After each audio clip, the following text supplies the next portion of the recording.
Okay, this video is going to show you how to get your documents over to me for signatures. This envelope that you're looking at, this room that you're looking at right now, it is full of documents that some have been signed and some have not. What you can see here is this green that shows signed, which means it's a version that's already been signed. Where it says form in blue, this is your editable version of the document. You will always have an editable version in your room and a copy of the signed version as well. And I'm going to show you why that's important in a little while. Right now, what I'm going to show you is how you get your document over to me and your clients for signature. So let's say you are working on your exclusive right to represent buyer agreement, and we need that signed.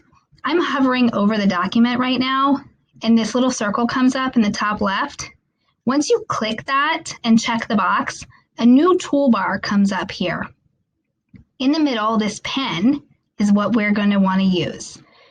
I'm going to check a second document so that I can show you how this is going to look. Understanding your rights in the Residential Disclosure Act is another document that we use in our buyer agency agreement, so I'm going to check that as well. I'm going to come up and I'm going to click on this pen to take us over to the DocuSign envelope. Now remember, we're already at a point that the documents should have been filled out by you. That's where we're starting in this process in the video. Here we have the two documents that we brought in. Now we need to add recipients. We're going to click this button here where it says add recipient, and you have three choices. You have pre-tagged roles, room participants, and email addresses. Because we pulled in DocuSign documents, pre-tagged roles is an option. That's because it recognizes where the buyers need to sign and where the broker needs to sign. So I'm going to check pre-tagged roles, and it gives us this pop-up. On pre-tagged roles, we have buyers 1, 2, 3, and 4 as options, and buyer broker. Buyer 1, I only have one buyer this time. I'm going to go over and I'm going to select, and I'm going to scroll down, and I'm going to see, is my client here? Yes, my client is here. Grace Lillian is my client, so I'm going to click on the client. I'm going to click on buyer broker, and I'm not going to click anything over here on the drop-down. The reason for this is when you click on the drop-down, you will not see my name. The only reason you see my name here is because I am the agent attached to this room. You won't see my name, so it doesn't make sense for you to choose any of the other options. So you're just going to leave that blank and click Add Selected. And now you see that buyer 1 auto-populated and buyer broker did not populate. So here is where you would type my name, and then you would type my email address. We are using my KW email address.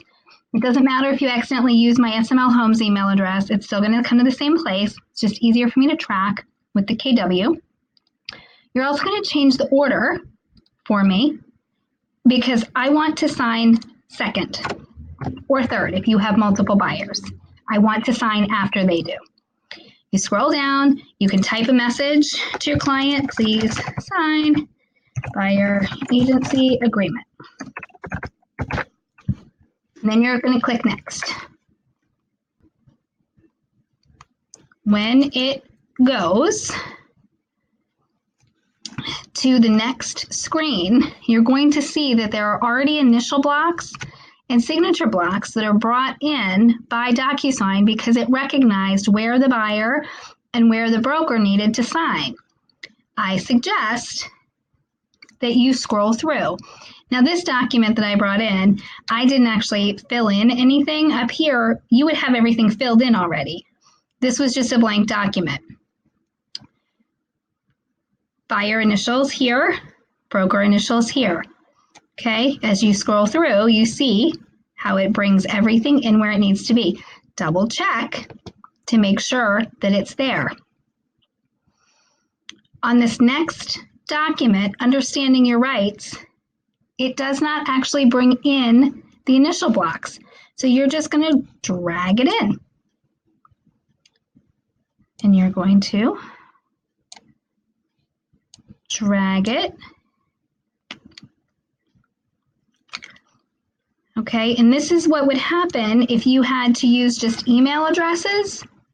You would just drag it in. And then you're finished. You click send, and it goes off to your clients to sign. Once your client signs, then I sign. And then you are done. Easy peasy.